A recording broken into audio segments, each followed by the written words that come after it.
This month is Domestic Violence Awareness Month. We'll show you next what Women Protective Services are doing for the community. And Lubbock might be the last place you'd look for a big-name politician, but that's where you'd find him. The MCTV Weekday Update starts now. This is the MCTV Weekday Update. Welcome to the Thursday edition of MCTV Weekday Update. I'm Lucinda Holt. And I'm Shelby Kimball. Women Protective Services hosted a memorial for people in the Lubbock community. Reporter Daniela Paraga has more on the event. In 2013, 121 women lost their lives to domestic violence. Today at the Lubbock County Courthouse, over 50 people gathered to remember the lives of those women.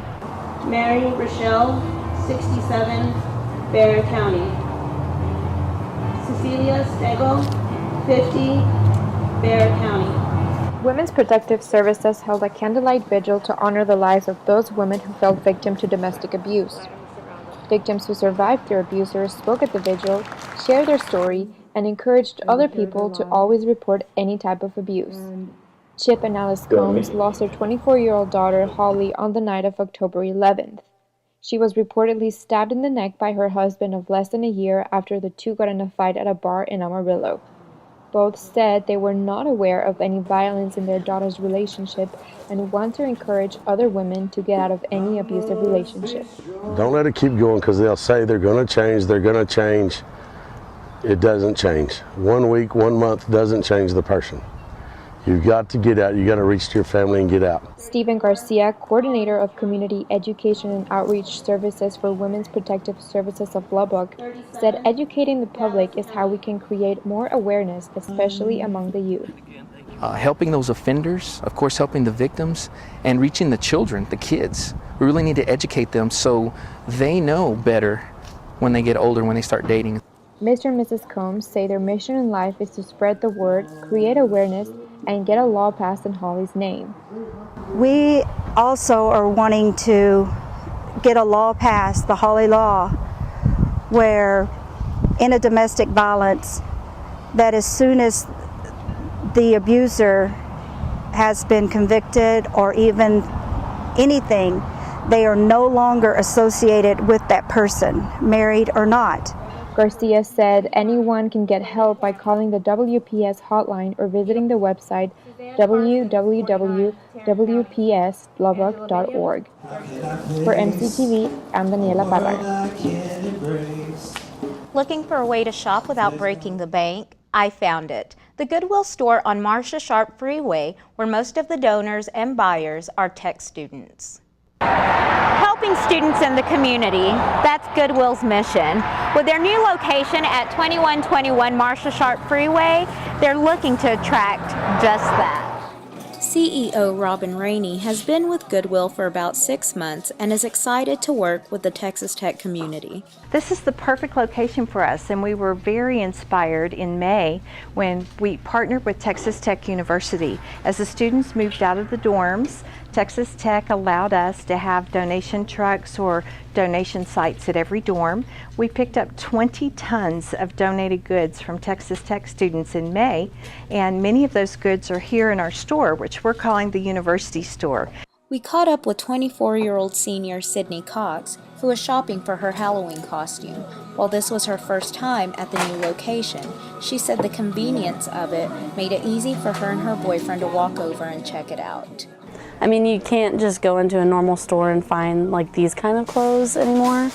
So, I mean, it does help for like theme parties, Halloween, Christmas, all that. So they have like good sweaters and everything. So, and then if you're just needing something like workout clothes or anything like that, just something real quick, and you're trying to save money, it's definitely convenient.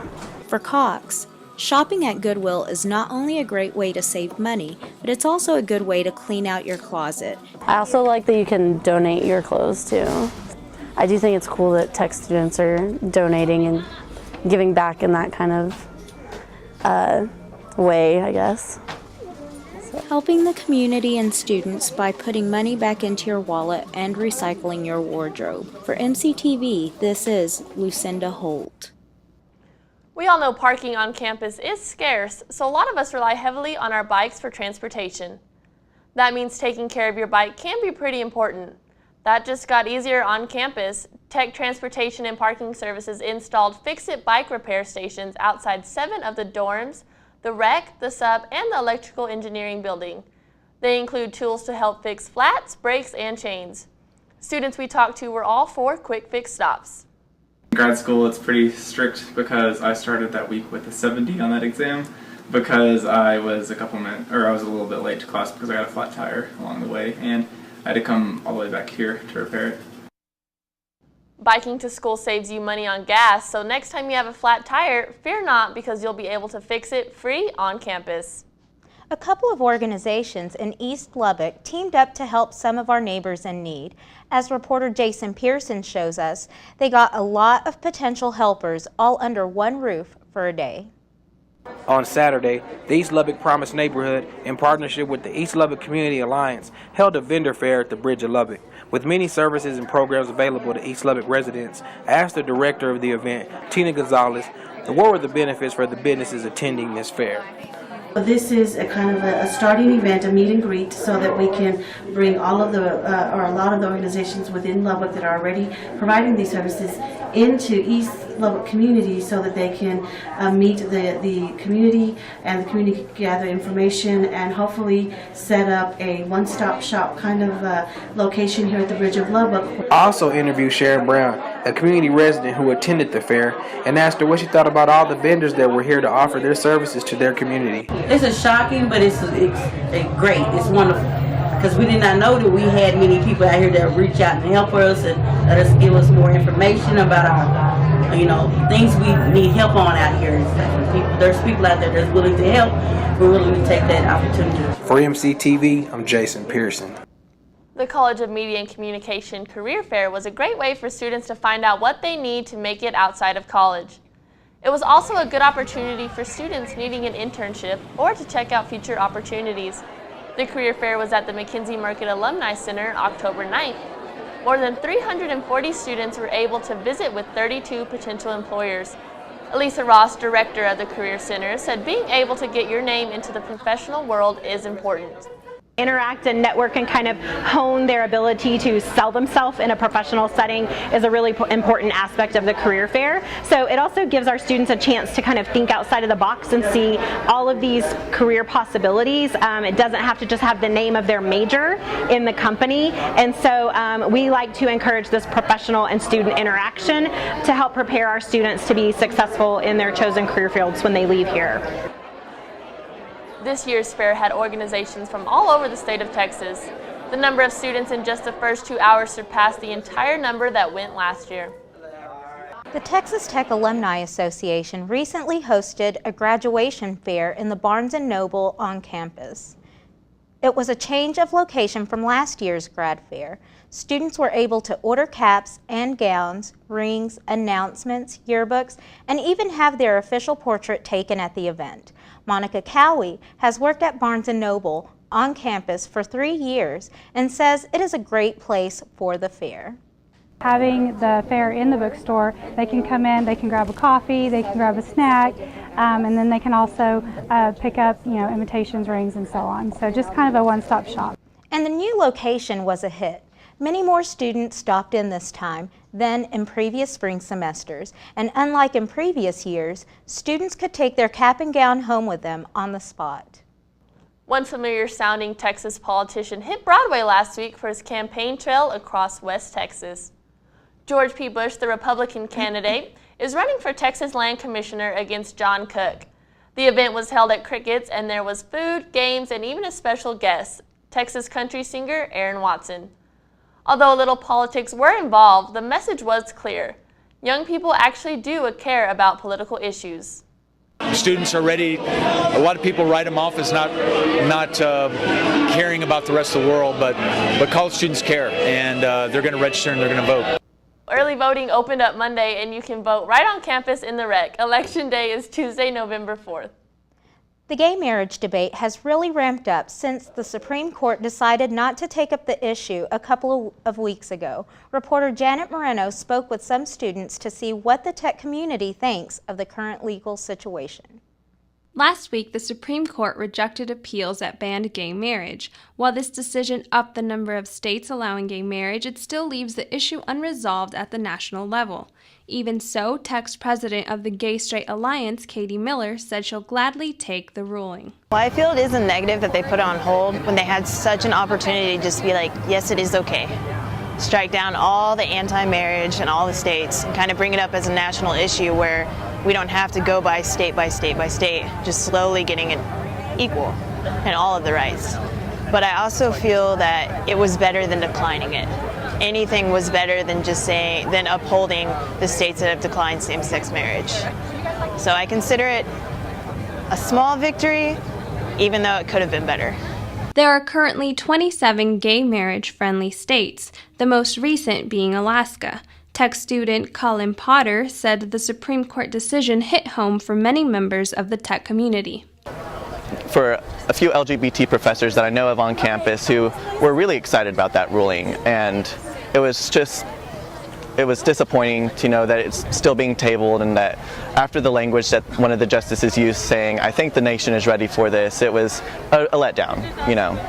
National Coming Out Day was just a few days ago, and Tech's GSA helped celebrate by inviting students to share their thoughts on a pink board.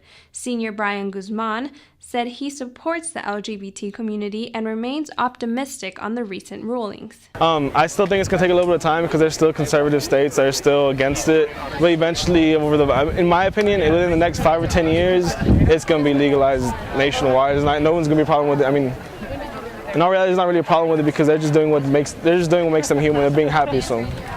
Until the Supreme Court reaches a decision, gay marriage will continue to be handled individually by each state. For MCTV, I'm Janet Moreno. It's been a big week in Texas Tech athletics with 4 teams in action. Sports reporter Whitney Ford is on deck with everything you need to know. And we had a threat of rain earlier in the week. Carly, can you give us a hint of what's coming up in weather? You know, Shelby, we definitely did have some rain, and right now we still, as you can see, have some fog in the area, but as that fog goes away, it looks like Lubbock will remain dry throughout the weekend, and I'll have more on that later in the show. And there are some scary surprises around every corner of the annual corn maze. We'll share a few with you coming up. Here's your check.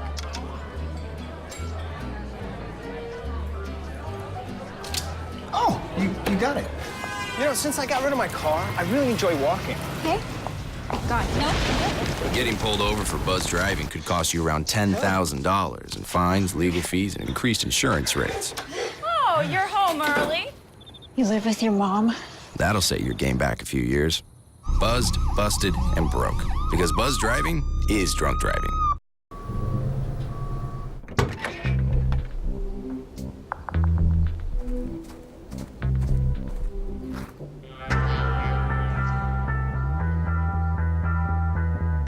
When you throw away money on wasted electricity,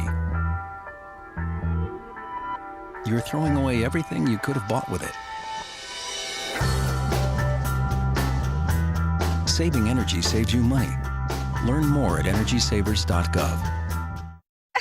To Maddie, congrats on paying off all those student loans. Finally, right? How'd you manage that anyway? I started tracking my spending, changed a couple of habits. Wow, I'm kind of living paycheck to paycheck right now. I don't even know how I'm doing it. Well, have you tried saving a little? I want to, but where's that money gonna come from? Bill collectors, they're the worst. Am I right? When it comes to financial stability, don't get left behind. Not home. Get tools and tips for saving at feedthepig.org. All right, I know this isn't any fun to talk about, but we should. Okay, so who's gonna do what? I'll pack the dead batteries. Great. I'll only put what I don't need into a duffel bag. Perfect. That's totally unhelpful. No problem. Meanwhile, I will try to comfort everyone by speaking in a calm voice. And I'll try to get the generator going without any gas. Oh, let's not forget the cell phones, which probably won't work. Right. And who is going to handle supplies? I can forget to do a list for us. Thanks, pal. Well, I think we couldn't be any less prepared. I'm proud of you guys. Talk to your kids about who to call, where to meet, what to pack. Visit ready.gov/kids for tips and information. 4 teams saw action this week in Tech athletics. And there's more Big 12 action coming up this weekend. Reporter Whitney Ford is live in the Sports Center with more. Whitney? Thanks, guys. Texas Tech baseball kicked off their season with the annual Red and Black Series opener on Monday. Game 1 saw the black team taking the win over Red 8-5 on Monday. Senior Cameron Smith shined on the pitcher mound with 4 strong innings at Dan Law Field at Rip Griffin Park. The black team fed off home runs from freshman second baseman Michael Davis and junior outfielder Quinn Carpenter. Junior Eric Gutierrez also made an impact for the black team. Fighting back for the red team, Garrett Bruce and William Harrison had big performances on the losing end. Game 2 was a different story, with the red team coming back strong to a 3-1 victory on Tuesday. Freshman Jacob Patterson allowed 1 run in the first, but then pitched 2 of 8 scoreless innings for the winning team. Freshman Jackson Lancaster finished out the one-sided affair, pitching a scoreless 8th and 9th inning and picking up the save. The Red and Black Series continues with Game 3 next Tuesday. First pitch is scheduled for 3:30 at Dan Law Field at Rip Griffin Park. Admission is free. Last Saturday at the Jones, Texas Tech football gained their first conference win of the 2014 season. Davis Webb threw for 288 yards and 3 touchdowns to lead Texas Tech to a 31-21 win over Kansas. Freshman Justin Stockton and Ian Sadler scored for the Raiders, along with Reginald Davis and Bradley Marquez, his 7th touchdown of the season. Here's what Pete Robertson had to say about his team's high-energy play and win. Today, yes, you know what I'm saying, because the most important thing we got to win, you know, and we just had high energy. Like I said earlier, you know what I'm saying, we just out there having fun. And, you know, this is the second half of the season. We trying to come out with a bang, the offense and the defense. Texas Tech will head to Fort Worth this weekend in search of their second conference win, this time against the TCU Horned Frogs. That game will be Saturday afternoon at 2:30 at Amon G. Carter Stadium. Texas Tech soccer got the win over TCU in Fort Worth last Sunday. Key players for the Raiders came from Paige Strahan, Janine Becky, and Megan McCullough in the 1-0 shutout. Coach Tom Stone bragged on his team's hard work ethic. Texas Tech women's soccer is asking fans to black out Baylor Friday night at 7 at the John Walker Soccer Complex.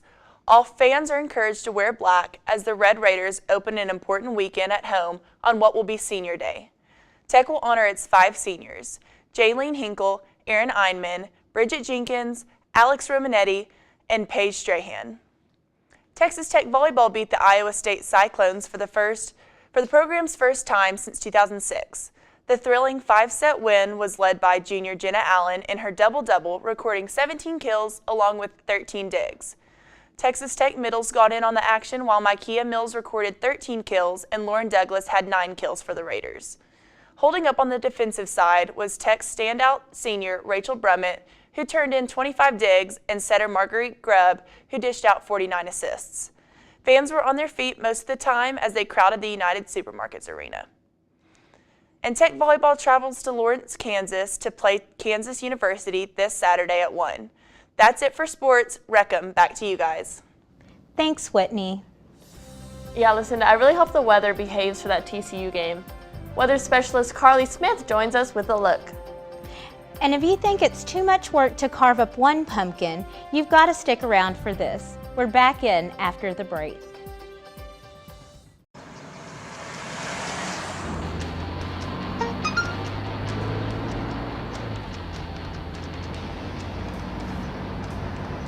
The average text takes your eyes off the road for nearly 5 seconds.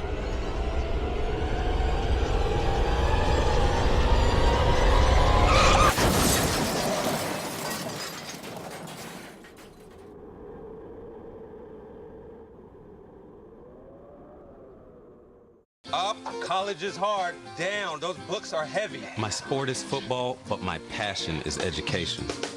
So every year I take promising high schoolers on a college tour to show them that higher education means a brighter future. My name is Nnamdi Asamoah. I don't just wear the shirt, I live it. You can be a reader, tutor, or mentor too. Take the pledge at liveunited.org/volunteer. Do you wear this? Okay, so we drowned the fire, stirred it, drowned it again, and now just feel if it's cold. Yeah. Cool.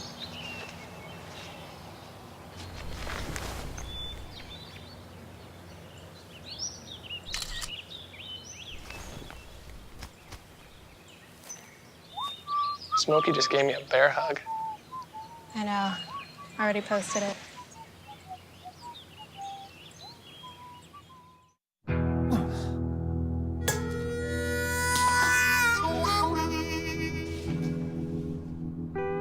Get caught buzzed driving, and you could do some hard time.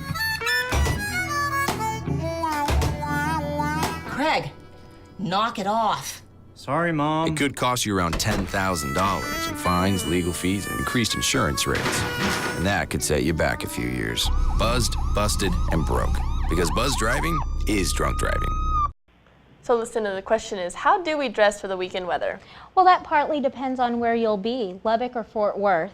Carly Smith is live in the MCTV Weather Center with a look at today's weather and the weekend forecast, including for game day at TCU. Carly?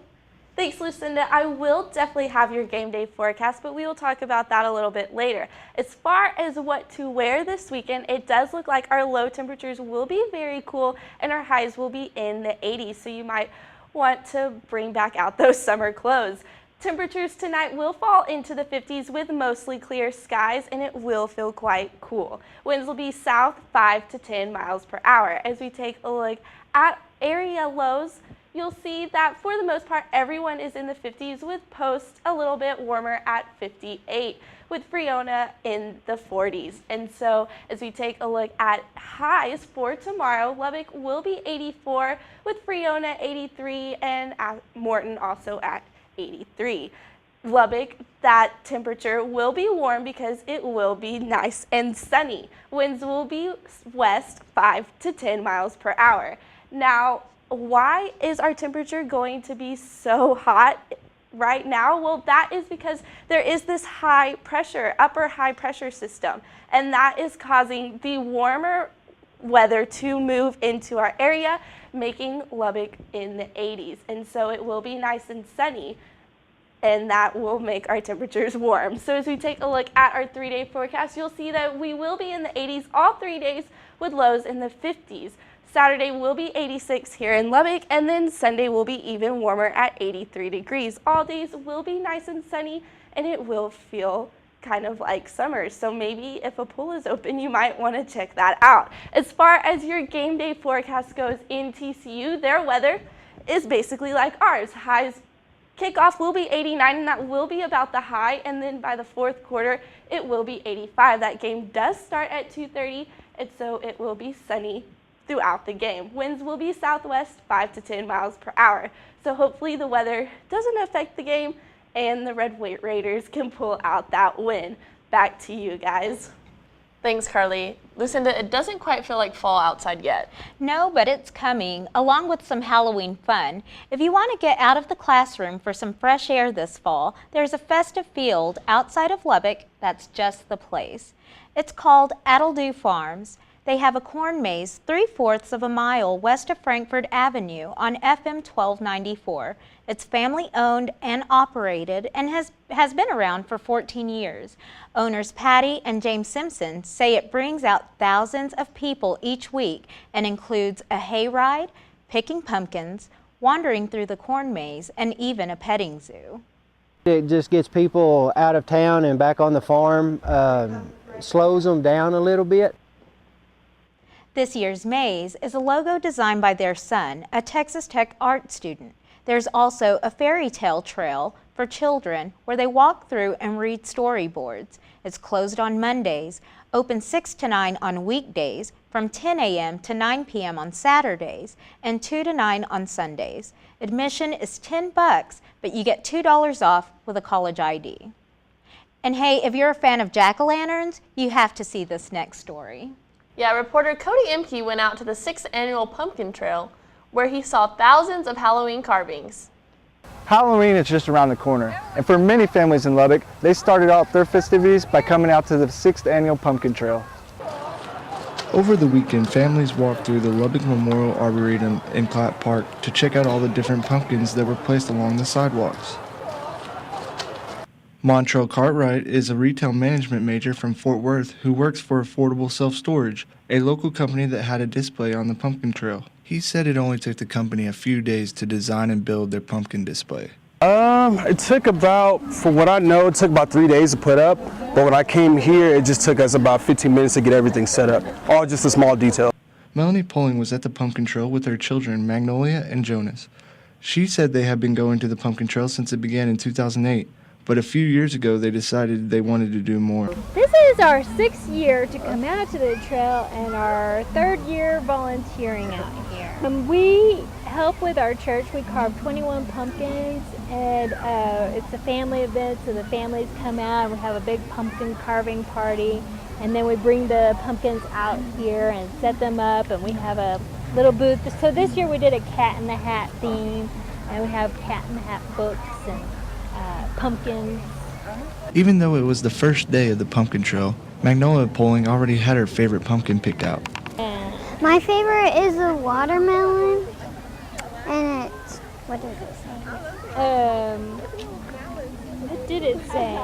Out of the thousands of pumpkins in the trail, not everyone could agree on their favorite. I like that purple one. I don't. The 6th annual pumpkin trail ended on Sunday, but if you would like to help decorate the pumpkins for next year's event, keep a lookout for how you can help on the City of Lubbock's website under the Parks and Recreation tab. For MCTV, I'm Cody Imke. Well, didn't that just sound like so much fun, Lucinda? We're going to wrap things up here. That's all for the Thursday edition of the MCTV Weekday Update. Thanks so much for joining us, and be sure to check out ttuhub.net every day for more news. We'll see you next week.